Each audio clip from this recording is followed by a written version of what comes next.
You're listening to Soap Dirt, the latest in television entertainment news. Hey there, Y&R fans. It's Belinda from Soap Dirt, and there is a lot happening next week on The Young and the Restless, including Red making a move on another woman's man, a special surprise wedding, and the final boss battle between Jordan and Nikki Newman. Let's talk about what's happening next week, the week of December 25th through 29th on Y&R on CBS Daytime. But first, if you haven't already, please reach down and click subscribe so you don't miss a thing. So let's start with what Phyllis Summers is up to next week. Bear in mind, she and Danny Romalotti have never had a functional relationship. He's never fallen head over heels in love with her. And the only reason he married her back in the day was because she drugged him, crept into his bed naked like the stalker she was, then lied and said he knocked her up when they'd never even had sex. And of course he believed it, and Phyllis's lies helped ruin his sincere and loving relationship with Christine Williams. It also launched a decades-long rivalry between Phyllis and Red. So I just want to be clear before I go into what happens next week that Phyllis is grasping at straws from the get-go. Since coming back to Genoa City, Danny has only had eyes for Christine. He composed a song devoted to their love. That one he titled something about, was it Memories of Hawaii, some such. And of course, that's where they got married years ago. They've been dating. He's wined and dined Christine. He cooked up his special sauce for her. They've been making out in public and private. They are definitely in what seems to be the early stages of a new relationship. And it is eating Phyllis up inside. It was so cringy last week when Red was asking Danny, "Am I your muse? Am I inspiring you?" And she was just, wah, wah. Notice he told Christine she was his muse and she didn't have to beg to get him to say it. Now, mind you, I love Phyllis. I do not love her whining and chasing this man. I like her when she is strong and devious and interesting, not pathetic and whiny and stalkerish like this. So that's the background on this as we go into next week. Danny is falling for Christine again and vice versa, and Phyllis is on the outside looking in and can't stand it. So the week of December 25th, we'll have Phyllis getting all up close in Danny's face saying, "There's something between us now. You feel it too. I know you do. I mean, what do you have to lose?" And then Phyllis plants a kiss on him. She does not wait for Danny to respond or for him to make a move. She just goes for it. And of course, that's fine under ordinary circumstances, but that is another woman's man. So I do know the answer to Phyllis's question about what does he have to lose. He has Christine to lose. What I really hope is that Danny stops this kiss, steps back, and tells her he's not interested, never has been, and she needs to stop acting this way. I don't think she will stop, but he can ask her to, and he should ask her to. And if Phyllis has somehow timed this so Christine walks in on the kiss, it's all gonna blow sky high. All right, the second thing happening next week that's huge is a wedding. It's a big surprise that will happen on New Year's Eve at the stroke of midnight.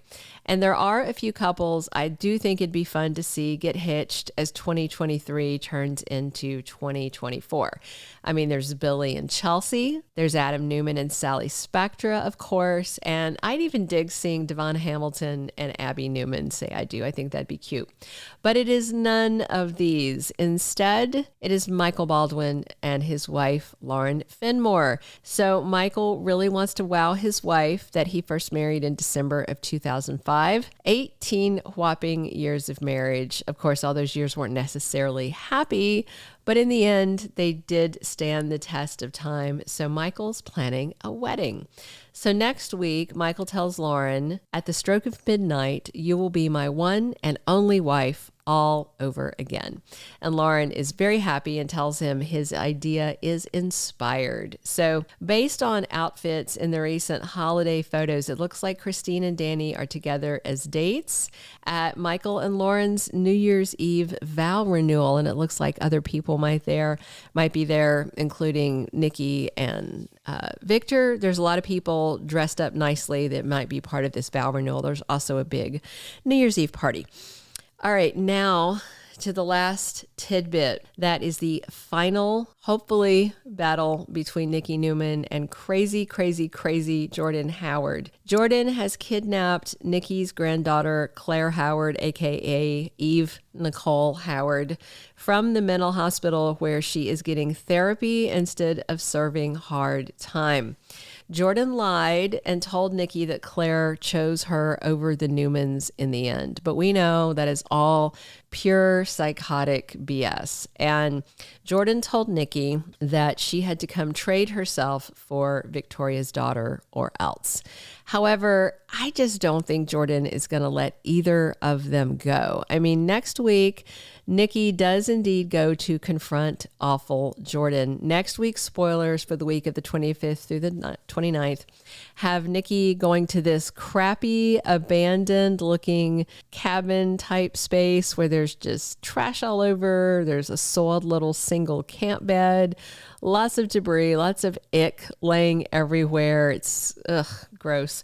And Nikki heads inside and calls out to Jordan, who says she's so glad Nikki could make it, and she holds a gun on her. I just hope Nikki goes over there sober and not sloppy and intoxicated, because she needs her wits about her to deal with that wicked woman, and she shouldn't be driving drunk. So in the scenes that I've seen so far, there is no sight of Claire, but she might be tied up somewhere.